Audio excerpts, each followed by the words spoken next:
So last week we talked about mission planning and what that can mean. Now that we've done a mission, let's take a look at what we've got. So once you've completed a mission, you're going to have a series of photographs. Now, what can you learn from these photographs? Well, if I take a good look right here, this is after a snowstorm that we had recently. I can see that this tree has been pulled down. But if I go forward a bit, I can see that this tree is broken. So, planning out what I'm going to do come spring or when I've got a little less snow on the ground, these are things that I will need to take care of. I'm going to have to get in here to this tree and take care of that. So, one of the things that you can do with photographs and how a service like this could make you money is it allows you to see what you need to plan for at a site.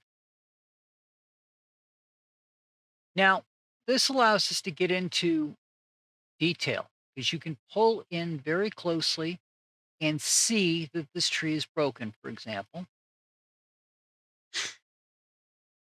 You can see that this tree has been pulled down.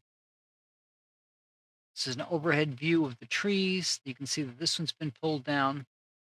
So they may need a little assistance getting back up and being straight. So if I'm looking at landscaping, I may be thinking, okay, these are things that I need to go handle.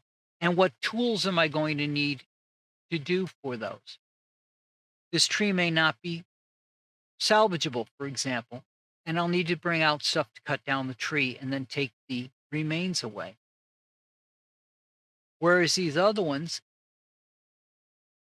like this one down here, might be fine, but it might need some guide work to bring it back up and have it be a normal tree again. So these are things that I can plan out as I go through and look at the photographs from a mission like this. So I could have a drone operator go out. This is going to save me time. It's going to save me trips. I can just look at the photos, see what I need, know what equipment I need to bring out so I've got the right equipment with me when I go. And you might say, well, that's great. It's a series of pictures. I might have a lot of pictures to go through. Correct. So, another thing that we get out of this is those photographs can all be taken together and put into something like this. This is an overview of all of the property that was overflown. You can see the roadways over here, neighbor's driveway, my driveway. You can zoom in. Now, the difference between this photo and the individual photos is this will not allow me to zoom in quite as well as the other photographs. You can see it gets very pixelated past a certain point. And that's because this is a photograph of all the photographs being put together. It's not as uh, detailed as the individuals. So taking the two together, if you see something on here that looks off, you can go use the other photographs and find out more detail using the other photos. But we can go one step further, and this gets more into planning. So, so far we've talked about just going through and handling changes uh, that are going to have to take place. Again, like fixing this tree here that's been bent down. And there's another poor tree buried under here. So these are things that we can spot in the main picture and get the details from the other to plan out a landscaping trip. What if our goal isn't to plan out a trip, but to plan out an area? So we're not doing we're just going to pop out here and fix, for example, a vacation property before the vacationers come up to use it. But we actually want to plan out a garden. And for that, we need to get a perspective. So, what we're going to do for a perspective is we're going to take that image that we had, and this looks like the same image because it is. However, unlike the other image, this image allows us to manipulate it to get perspective on where we're working and what things need to be done. Now, you'll notice there's some areas here that are blue. We'll get to that in a bit. But what we're doing here is seeing the perspective of how everything lays out in three-dimensional space. So you can get a better idea of how you would like to lay out your landscaping. For example, I can see that back here have a big open area that would be a great place to plant a garden, for example. And the reason I bring up gardening is one of the advantages that you can get using drone overflights is there's software that will allow you to look at your vegetation and it will rate how healthy the vegetation is. So, for example, let's say you have a farm, you can overfly it with drones and see where there's areas that might need attention. Maybe it needs more water, maybe it needs more fertilizer, um, which in some instances you can handle that with a drone, or you could just go out there. But rather than having to walk the entire property to go see how things are, you can have a drone pilot come in, run a mission, and catch things that are in need of attention before there's a drastic issue. So this allows you to look at things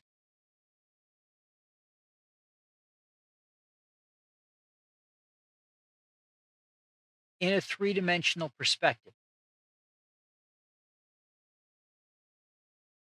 Now, again, this was just an overflight over the area in a couple of directions from a simple polygon mission. But another thing we can do beyond that, if there is a need for it. Now, what you're looking at now was created by Mesh Lab based off of a rendering out of ODM, which is Open Drone Map. But now let's take a look at this in a different perspective, a very different perspective. Three dimensions. Now, obviously, the building's not at an angle like this. It just happens to be the way this came out. Um, but you can see the same thing you saw before. There's the house. But now you can see a little bit better where the tree's positioned, the pathways that I shoveled. You can see my propane tank. You can see the front part of the garage. So you can get a feel for where things could be.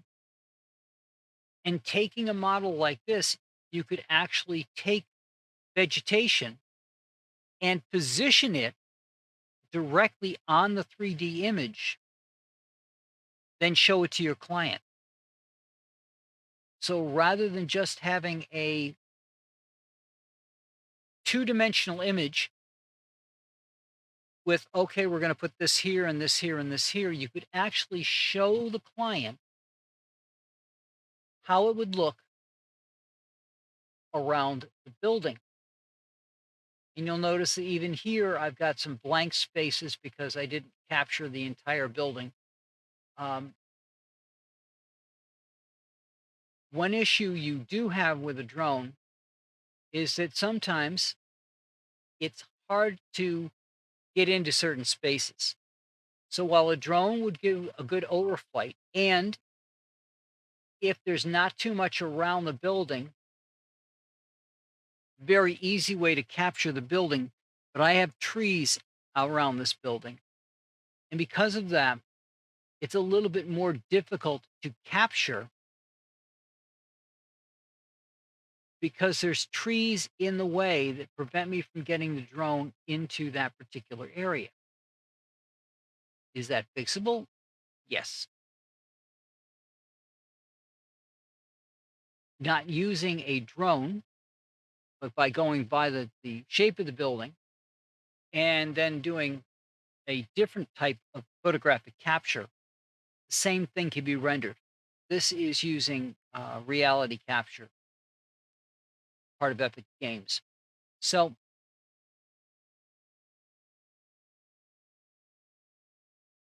this is where you can wow the client by showing what things would look like in place.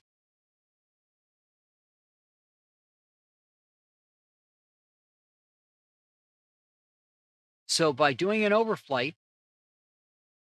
you can make sure that you've got the right people and equipment to handle what needs to be done for a vacation home. See what the area looks like around the home to plan out how you would like to handle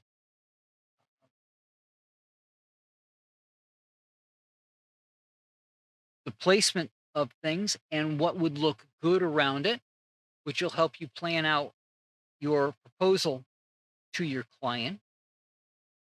And then you can actually show it to them in a three-dimensional to wow your client. If you're a farmer, having a drone pilot come through and overfly your area can help you see where things will need to be addressed. Now, looking at this image, you can see I have some evergreen trees. I have a lot of trees that are not evergreen. So, revisiting those come spring and summer will allow me to see what things need to be addressed, what look healthy, what need to be trimmed going into my summer and fall. Again, allowing a view of what needs to be done. Now, you may say, why can't I just go out and walk the property?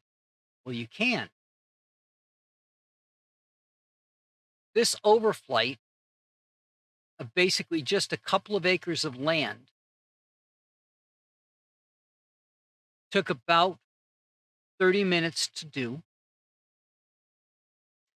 Generating this map took a little bit longer, but it didn't require somebody to travel other than the drone pilot out to the area to go get this capture.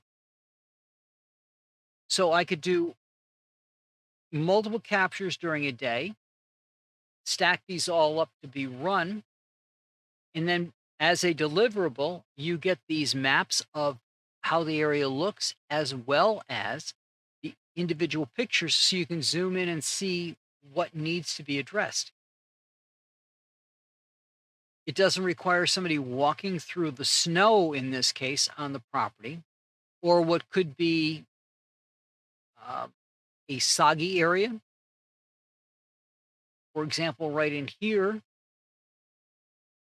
right around this tree, actually. Come spring, that will be a series of ponds. The ground will get very wet. It'll collect water for a month or so. This allows you to get an overview of everything without having to take the time to walk through. And if you've got somebody on your team who specializes in figuring out what needs to be done for the job, then all they have to do is sit back and go through the footage, and they can crank out multiple ones of these in a day because they don't have to have all that travel time and all the time walking around. 30 minutes to capture that amount of area is a lot faster than trying to walk that area,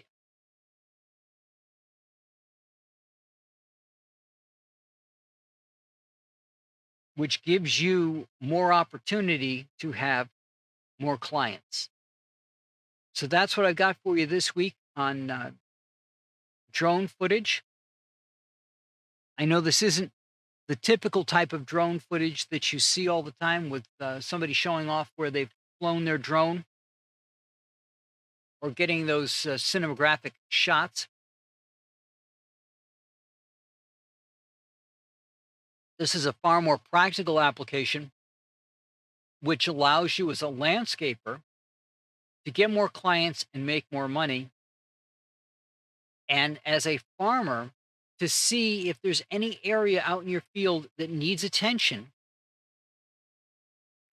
before it becomes an issue. Again, helping you to make money. So I hope you found this valuable this week, and I will talk to you guys all next week.